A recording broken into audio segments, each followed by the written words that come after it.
Hola, ¿qué tal? En este video les enseñaré cómo abrir las pulseras con el abridor de broches. Primero, agarras la pulsera mientras agarras el abridor de broches.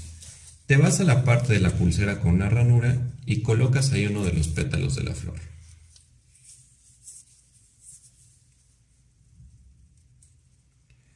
Mueves de arriba abajo el abridor y solita abrirá la pulsera.